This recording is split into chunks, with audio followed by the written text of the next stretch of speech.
अरे शेतकऱ्यांनो, तुमची आमची टाळी अशी वाजली पाहिजे, तिन्ही कारखानदाराच्या पोटात कळ निघले पाहिजे.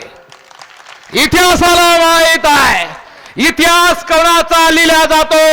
इतिहास हा त्यागांचा लिहिला जात असतो, इतिहास भोग्यांचा लिहिला जात नसतो. अंबड घनसावंगी तालुक्यामध्ये सर्वसामान्य शेतकऱ्याची पोरं एकत्र आली. भीमा तुझ्या मताचे फक्त 4 जण असतील. पक्ष 1000 झाले, संघटना 1000 झाल्या.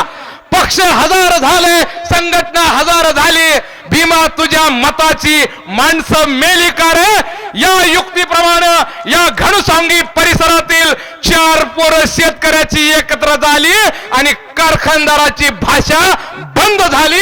एकदा जोरदार टाळ्या वाजवून आपण त्यांचं स्वागत करूया, त्यांच्या पाठीवर कौतुकाची थाप देऊया. मित्रांनो, हा संघर्ष कशासाठी पेटला?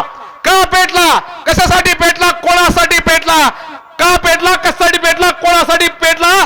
तुमच्या आमच्या मनामध्ये एक खुणगाट पेटली पाहिजे. काय शेतकरी, ऊस काय, शेतात राबणाऱ्या शेतकऱ्याची परिस्थिती काय? आज या देशामध्ये लोकशाही आहे का?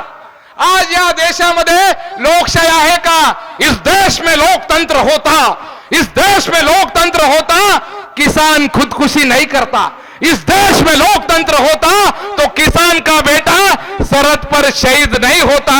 इस देश में लोकतंत्र नहीं है. आहे कसे म्हणावे देशात लोकशाही, आहे कसे म्हणावे देशात लोकशाही. खुर्चीवरी बसले खुन्याचे खुने शिपाई, खुर्चीवरी बसले खुन्याचे खुने शिपाई. निष्पाप शेतकऱ्यांना हे घालतात लाठ्या काठ्या गोळ्या, निष्पाप शेतकऱ्यांना हे घालतात लाठ्या काठ्या गोळ्या आणि सत्कार चोरट्यांचे करतात राजेशाही. आहे कसे म्हणावे देशात लोकशाही. म्हणून तुम्हाला आम्हाला प्रश्न पडला पाहिजे. काय प्रश्न पडला पाहिजे? इतिहासामध्ये ज्या ज्या दिवशी साहेब समविचारी लोक एकत्र येत असतात, त्या दिवशी क्रांतीचं पर्व सुरू होत असतं. अंबड घनसावंगी मध्ये ऊसाच्या संदर्भात कोणी बोलायला तयार नव्हतं, पण युवा शेतकरी संघर्ष समिती तयार झाली, कारखानदाराची बोलती बंद केली. एवढी ताकद तुमच्या आमच्या मनामध्ये पेटलेली आहे. मित्रांनो, राहिला प्रश्न तुमच्या आमच्या विचाराचा. लोकशाहीचा सिद्धांत आहे, ज्याची समस्या त्याने सोडावी लागणार आहे.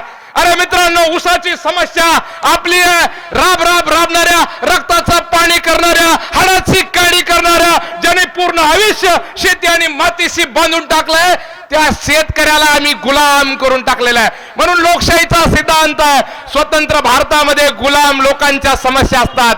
आज शेतकऱ्याच्या समस्या आहे, ना अदानीची समस्या आहे, ना अंबानीची समस्या आहे, ना तिन्ही कारखानदाराची समस्या आहे. समस्या कोणाची आहे? समस्या शेतकरी बापाची आहे, समस्या कॉलेजमध्ये शिकणाऱ्या शेतकऱ्याच्या पोराची आहे. म्हणून मित्रांनो, तुम्ही आम्ही खुणगाट बांधली पाहिजे. ही एकीची शक्ती, एकीची ताकद दाखवून दिलेली आहे तुम्ही. आणि येणाऱ्या काळामध्ये इशारा काय या सभेचा? ही सभा कशासाठी आहे? हे ना मनोरंजन आहे, ना हा विनोद आहे, ना टाइमपास आहे. आणि तुम्हाला आम्हाला प्रश्न पडला पाहिजे, आम्ही कोणत्या पक्षाचे? आता सगळ्याचा प्रश्नच क्लिअर करतो. आम्ही कोणत्या पक्षाचे? ना आम्ही कोणत्या पक्षाचे, ना आम्ही कोणत्या पिलाचे. अरे आम्ही राबणाऱ्या शेतकरी बापाचे आणि शेतकऱ्याच्या हिताचे. मित्रांनो, म्हणून ही तळमळ आगीने आम्ही का बोलतोय? कोणीतरी बोललं पाहिजे, कोणीतरी काम केलं पाहिजे शेतकऱ्याच्या हितासाठी. जिथं जिथं शेतकऱ्याचं हित आहे, तिथं रात्रंदिना युद्धाचा प्रसंग गेली 15-20 दिवस झाले. मित्रांनो, ही मंडळी कशासाठी काम करताय? कोणासाठी काम करताय? शेतीमध्ये राबणाऱ्या कष्टकरी बापासाठी काम करतात. डॉक्टर साहेब, फडतडे साहेब, या देशामध्ये प्रत्येकाने शेतकऱ्याचं भांडवल केलंय. प्रत्येक पक्षाने, प्रत्येक नेत्याने आमच्या शेतकऱ्याचा एकच पक्ष कोणता? तो म्हणजे विरोध पक्ष. आम्हाला पक्षच नाही, विरोध पक्ष. म्हणून या व्यवस्थेला जर बाजूला करायचं असेल, इथल्या व्यवस्थेला जर ठणकावून सांगायचं असेल, म्हणून मी नेहमी सांगतो, इथल्या व्यवस्थेने शेतकऱ्याचं भांडवल केलं, नेत्यांनी शेतकऱ्याचं भांडवल केलं, महापुरुषाचं विचारवंतांनी भांडवल केलं. म्हणून या सभेतून इथल्या कारखानदाराला आम्ही इशारा देतोय. इशारा शेवटचा 1 मिनिटात इशारा ऐका.